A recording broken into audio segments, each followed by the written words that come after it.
반갑습니다. 이제 어떤 아파트를 살까에 대해서 한번 말해볼게요.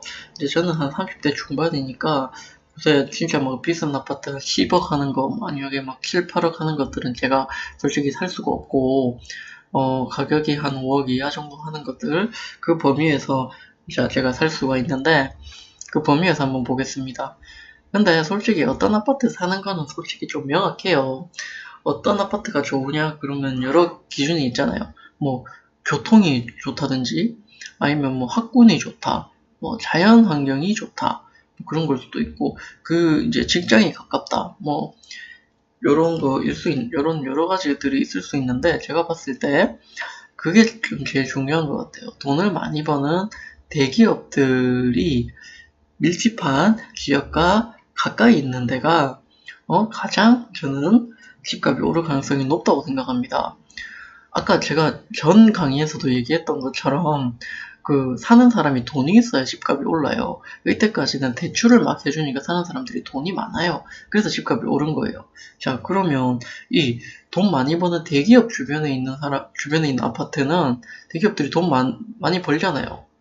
그런 사람들이 사는 아파트가 돈이 많이 오를 수밖에 없잖아요. 그런 관점에서 이 지도를 보면 여기 뭐 도심이라고 되어 있는데 우리나라 굴지의 대기업들이 다 모여있는 곳을 말하는 겁니다. 강남, 한양도성이라는 게 뭐 종로, 뭐 을지로, 그 다음에 뭐 광화문 이쪽이죠. 그 다음에 여의도 이렇게 삼각형으로 되어 있고 그 주변에 이렇게 그 다음에 뭐 지역 중심, 강력 중심이라고 해가지고 중심지들이 이렇게 다다다 이렇게 나와 있습니다. 자, 뭐 예를 들면 이쪽 사실 우리나라에서 제일 돈 많이 버는 기업이 모여있는데요. 사실 이쪽이에요. 저기, 을지로, 종로, 광화문 이쪽인데, 광화문만 보면, 뭐, 연봉 1억 넘는 데가, 뭐, SK 에너지가 거의 평균 연봉이 1억 5천이 넘어요. 그 다음에 뭐, KB 국민카드 이런 데도 1억 정도 되고, 우리카드 뭐, 8억 9천 되고요. 그 다음에 뭐, LG 생활건강 뭐, 한 6천, 그 다음에 뭐, 가장 많이 보죠. 흥국생명 이런 데도 한 5천 됩니다. 이렇게 되고, 뭐, 을지로만 보면, 을지로에 뭐, SK텔레콤 거의 뭐 1억 정도 되고요. 그 다음에 뭐, 한국CT은행도 1억, 뭐, 삼성카드도 1억 넘고요. 뭐, 신한지주도 있고 1억 넘는, 뭐, 많습니다. 을지로에도 굉장히 많고요. 이쪽이 진짜 돈 많이 버는 대기업들이 정말 많아요. 그 다음 볼까요? 그 다음에 이제, 여의도 같은 경우에 여기도 증권사들이 많죠. 금융사들이 뭐 KTB 뭐 투자증권 뭐 1억 한 3천 봅니다. 그 다음에 뭐 메리츠 종금증권 1억 천, 뭐 NH투자증권도 뭐 1억, 한국 뭐 증권금융 1억, KB증권 1억. 하여튼 이렇게 굉장히 돈 많이 버는 회사들이 이렇게 몰려 있어요. 그리고 뭐 마지막으로 강남 쪽도 보면, 근데 생각보다 강남은 그렇게 직장인들이 유동인구가 제일 많긴 해요. 근데 돈을 많이 버는 엄청나게 고소득 직장들이 엄청나게 밀집해 있는 건 아니에요. 그래도 많죠. 뭐 GS 칼텍스도 있고, 1억 넘죠. 포스코 뭐 8천 후반대, 뭐 KB 손해보험도 거의 뭐 9천대죠. 그리고 뭐 게임회사 NC소프트 이런 데도 많이 받습니다. 8천만 원대입니다. 그 다음에 SK 하이닉스도 뭐 한 8천 중반대 받고 이렇게 고연봉을 받는 직장들이 많이 있는 이 중심 도시에서 가까우면 그 아파트는 진짜 좋은 아파트예요. 근데 그 아파트들은 다 10억 넘겠죠. 10억 넘고 뭐 웬만하면 뭐 8, 9억 다 넘습니다. 제가 살 수 없는 아파트예요. 그래서 그런 이야기들은 저는 참 지금의 입장에서는 부질없는 얘기죠. 자, 그러면 우리가 지금 집을 만약에 산다 그러면 사는 이유가 뭐냐라는 거죠. 먼저 저는 솔직히 그냥 지금 전세를 살고 있는데 만약에 집을 산다면 이게 제일 큽니다. 안정감.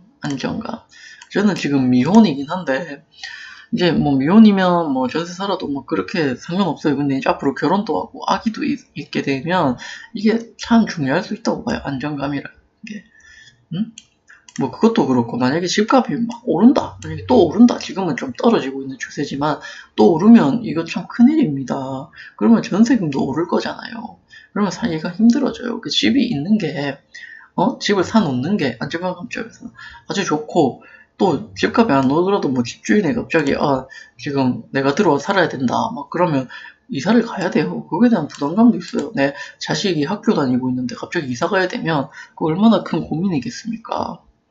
그래서 막 이런 관점에서는 우리가 이제 직장도 안정감 있으려면 직장도 가깝고 교육시설이 이제 아이를 키워야 되니까 뭐 초등학교나 뭐 중고등학교가 주위에 있는 그런 아파트를 해야 됩니다.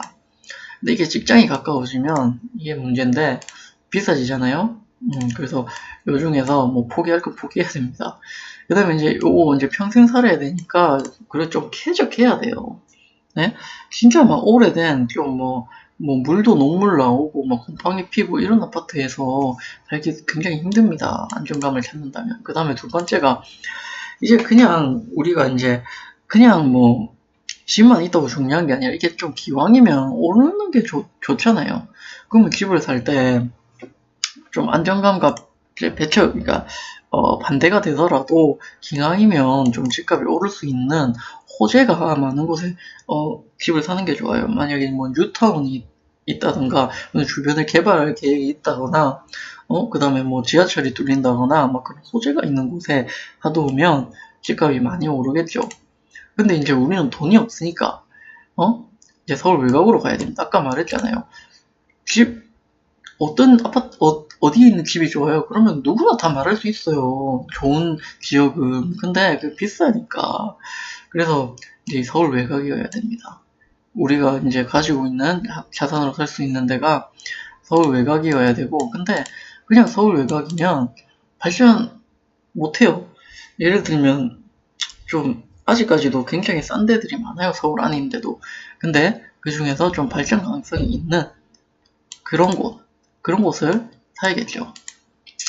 자, 하여튼 이런 관점에서 우리가 지금 집을 사는 관점은 이런 관점들이 있을 겁니다. 그래서 집을 사야겠다라고 생각할 수 있죠. 그럼 한번 예를 한번 들어볼게요. 뭐 예를 들어서 이제 직장이 뭐 예를 들면 용산이고 이제 막 결혼한 30대 중반의 남자가 이제 맞벌입니다.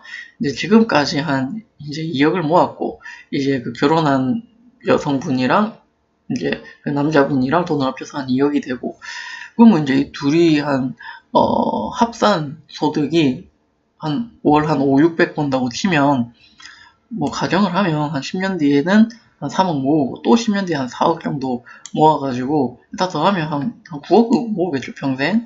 그 다음에 퇴직금 또 이제 그 두 부부가 퇴직을 하면 한 13억 이렇게 막 모을 수 있다고 봅니다. 그러면 이러한 상황에서 지금 현재 시점에 어떤 결정을 내려야 되느냐 볼게요.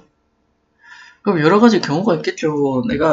근데 이 결정이라는 게 다 가치 판단의 문제예요. 내가 어디에 더 가치를 두느냐. 내가 지금 현재 더 깨끗하고, 그 다음에 위치 좋고, 직장 가까운데, 사는 게 더 가치 있다고 생각할 수 있고, 현재는 좀 힘들지만, 미래에 더 윤택하게 사는 거를 더 가치 있게 볼 수도 있고, 그래서 내 가치가 어디에 있느냐에 따라서 이 판단은 달라질 수 있어요. 자, 그러면 이렇게 생각할 수 있겠죠. 이거는 이제 사실은 집값이 계속 내릴 거라고 생각하고, 지금 이제 계속 이제 인구가 줄어들고, 이제 GTX가 이제 뭐 일산에서도 오고, 인천에서도 오고, 뭐 이렇게 서울의 접근성이 좋아지니까 서울의 인구가 계속 빠져나가서 이제 집값이 계속 떨어질 것 같다.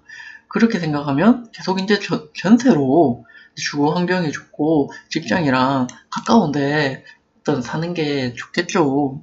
응?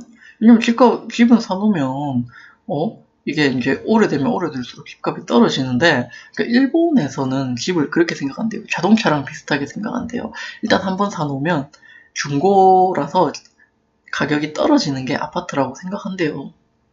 근데 그게 이제 일본은 굉장히 장기적인 불황으로 인해가지고, 지금 현재 그런 상황을 맞이하고 있지만 실제로 일본도 아주 아까 도심 아까 고소득 직장인이 몰려있는 그 주변은 그렇게 많이 떨어지지 않았어요. 그리고 이 모든 그 자산은 계속 떨어지는 질 수는 없어요. 왜냐면 우리 인류는 계속 발전해야 되기 때문에 이렇게 떨어지면 오른단 말입니다. 다시. 그러니까 지금 현재 상황이 이런 거죠. 지금 현재 그 문재인 대통령 임기 중에서는 집값이 사실은 오르기가 어렵습니다. 대출을 막았기 때문에 이렇게 점진적으로 요거를 점진적으로 이렇게 떨어지는 거예요. 임기 동안은 임기가 한 3년 남았나요? 임기 동안은 이렇게 떨어진다고 볼 수 있어요. 근데 임기가 끝나고 이제 새로운 정권이 들어섰을 때 이제 다시 대출을 해주면서 부양시킬 수 있어요. 왜냐면 경제를 살려야 되잖아요. 우리 생각해보면 진짜 우리 할아버지 세대 때는 옛날에 막 몇백원, 몇천원으로 집 한 채 샀잖아요. 근데 지금은 뭐 몇천원이면 뭐 과자를 한 개 사 먹을 수 있으니까 과자도 못 사 먹는 시대예요. 그렇기 때문에 우리는 이러한 자본주의 사회, 대출을 막 무한정으로 엄청나게 해줘가지고 계속 물가가 상승하고 자산의 가치가 상승하는 그런 시대에 살고 있기 때문에 아파트는 그리고 어떠한 자산은 저는 사는 게 맞다고 봅니다. 이렇게 점진적으로 떨어지다가 이렇게 오를 수도 있겠지만 이게 또 이제 경제 위기를 맞이해가지고 이렇게 진짜 급격하게 떨어질 수도 있어요. 경제 위기를 맞이해가지고. 자, 그러면 언제 사느냐의 문제인데, 자, 뭐 이때 살 수 있고 이때 살 수 있고 이때 살 수 있고 이때 사는 게 재테크적으로는 가장 좋겠죠. 근데 모르는 거예요. 내가 이때 살려고 이때까지 기다립니다. 근데 이때 기다리다가 갑자기 근데 이게 올라가면 갑자기 엄청 올라가요.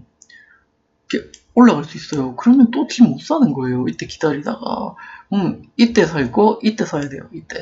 또 이때 살 거 이때 올라가지 못 사면 또 이때 사야 돼요. 이게 내가 전 강의에서 가격이 어떻게 형성되는지를 한번 설명했는데, 이 가격이라는 거는 이게 합리적으로 형성된다고 보지 않아요. 비트코인이 엄청 오른 거랑 아파트 가격이 지금 엄청 오른 거랑 그렇게 크게 다르지가 않아요. 그래서 사실은 언제 사느냐의 문제인 거지, 저는 아파트를 절대 사지 않겠다. 일본처럼 아파트를 사면 계속 떨어지기 때문에 사지 않겠다라는 시각은 뭐 개인적인 시각이에요. 저는 그거는 뭐 옳지는 않다. 언제 사느냐의 문제다. 지켜보느냐의 문제인 거죠. 롯데 잡는 사람들이 제일 재테크 잘하는 사람이겠죠. 근데 어떻게 될지 모르니까. 자, 그러면 이제 우리가 집을 그러면 산다라는 가정에서 보면 지금 돈으로는 이렇게 서울 외곽에 있는 좀 오래된 아파트를 살 수 있어요. 그렇지만 좀 발전 가능성이 있는 그런 아파트를 살 수 있어요. 한 5억 이하 가격으로. 그 다음에 이제 좀 직장이랑도 가깝고, 만약에 용산이면 뭐 마포구, 그 다음에 뭐 동작구, 뭐 이런 데 직장이랑 가깝죠? 아니면 그런데 있는 약간, 근데 이제 막 한 동짜리 아파트, 나홀로 아파트. 그러니까 이거는 이제 미래의 발전 가능성은 좀 떨어지죠. 점점 오래되는데 이게 이제 새 아파트로 될 가능성은 거의 없는 그런 아파트를 살 수 있어요. 그러면 서울 외곽 쪽을 한번 볼게요. 서울 외곽 쪽에 보면 이제 미래 가치를 보고 사는데, 이제 좀 지금은 살기가 좀 힘들고 오래된 아파트라서 좀 살기가 어렵겠지만, 이게 이제 호재가 되게 많으면 뭐 예를 들어 지하철이 뚫린다거나 개발이 된다거나 재건축이 된다거나 이렇게 되면 한 10년이라고 적어놨는데 10년이 될 수도 있고 20년이 될 수도 있고, 이제 그 오른 아파트가 올랐을 거예요. 왜냐면 그 주변이 개발이 많이 됐기 때문에 아파트가 오르면, 아파트가 전체적으로 만약에 오르는 시장이면 많이 오를 거예요. 이 많이 오른 아파트를 팔고 직장 근처에 좀 괜찮은 신규 아파트를 분양받거나 아니면 준신축인 아파트를 살 수가 있는 거죠. 만약에 10년 뒤면 그렇게 살 수가 있겠죠. 근데 만약에 그 집값이 떨어질 수도 있잖아요. 근데 떨어진다고 해도, 근데 이런 호재가 있는 아파트들은 사실은 급격하게 오르는 경향이 있어요. 급격하게 호재가 있기 때문에 가격이 급격하게 그러니까 짧은 시일에 많이 오릅니다. 그래서 떨어질 때도 짧은 시일에 많이 떨어져요. 그래서 지금 시점에 좀 재건축 아파트들이 많이 떨어지고 있는데, 이게 그렇지만 떨어지더라도 만약에 이게 오르는 시점이 오잖아요. 호재가 받쳐주면 금방 오릅니다. 그래서 떨어져도 그렇게 크게 고민을 할 거는 아닌 것 같아요. 개인적인 입장입니다. 자, 근데 요 이제 나홀로 아파트 사는 거, 이것도 괜찮아요. 나홀로 아파트 살다가 또 10년 뒤에는 내가 또 돈도 모아놨을 거잖아요. 아까 앞에서 했던 것처럼 한 4억 더 모아가지고 그 모은 걸로 또 이제 뭐 비슷한 나홀로 아파트에 또 환경이 괜찮은 좀, 별로 지은 지 얼마 안 된, 그치만 평소가 더 넓은 아파트 또 이사할 수 있어요. 그러면 이제 좀 윤택하게 살 수는 있는데, 만약에 아파트가 오르는 시점이라고 치면 올라도 같이 오르겠죠? 같이 오르겠지만 방금 경우 2번보다는 그 오르는 폭이 작겠죠? 오르는 폭이 작다는 겁니다. 뭐 그치만 같이 오르긴 올라요. 그러니까 떨어지면 여기 문제가 있어요. 이게 막 이렇게 새 아파트가 될 가능성이 많이 없고 주변 환경이 막 엄청 급격하게 좋아지지 않는다고 하면 요거는 계속 아파트가 더 시간이 지날수록 오래되는 거잖아요. 그러면 다시 오르는 장세가 와도 이게 그렇게 빠르게 올라가기는 힘들 것 같아요. 그래서 제가 생각할 때는 경우 2번이 제일 베스트 케이스가 아닌가. 물론 여러 가지 고민해야 될 요인들이 많이 있지만, 많이 있겠지만, 그래도 제가 생각했을 때 2번이 제일 낫지 않나. 이게 아까 말했던 것처럼 제 가치가 지금은 좀 힘들더라도 나중에 좀 괜찮은 곳으로 가자라는 게, 제가 추구하는 바기 때문에 그런 결정일 수도 있고, 이렇게 좀 하다가 만약에 10년 뒤에, 아파트 가격이 올랐어요. 그리고 내가 모아둔 돈도 있을 거잖아요. 그걸로 좀 더 아주 괜찮은 아파트로 이사 간다면 뭐 앞으로는 그래도 좀 부자로, 그리고 이런 자본주의 사회에서 좀 모든 자산의 가격이 올라가는 혜택을 많이 보고 살 수 있지 않을까, 그런 생각이 듭니다. 그래서 아까 이 얘기 있잖아요. 이 사람 직장인 용산이고 이 30대 중반인 이 남자의 경우를 보면, 아까 볼게요. 아까 경우 2번의 케이스에 따르면 그 사람 이제 용산이니까 신용산역 4호선 이렇게 볼 수 있고, 그 다음에 뭐 1호선 볼 수 있어요. 그런데 이제 외곽으로 가서 여기 보면 이쪽이 강북구, 이렇게 미아랑 미아사거리 뭐 수요 이쪽이 강북구죠. 강북구. 그 다음에 옆에 보면 뭐 창동 이런데 도봉구요. 도봉구. 그 다음에 광운대 이쪽이 노원구입니다. 이런데 쪽으로 가면 이런 쪽이 그래도 호재가 좀 이쪽이 뭐 다 재정비하고 재정비 시작하고 호재가 있는데, 좀 아파트가 오래되고 오래된 지역들입니다. 그 5억 이하에 살 수 있는 지역들이에요. 근데 4호선은 상대적으로 비싸요. 비싸서 사기가 쉽지는 않습니다. 그래서 요거를 만약에 뭐 제외를 하면 요 정도 볼 수 있어요. 요 정도. 그래서 요 중에서도 여기 다 뭐 창동역도 역세권 개발하고, 여기 강원대도 역세권 개발하고, GTX C노선 들어오고 막 호재가 많은데, 그 중에 강원대역 쪽을 좀 봅시다. 여기 좀 핫하죠, 강원대역 쪽이.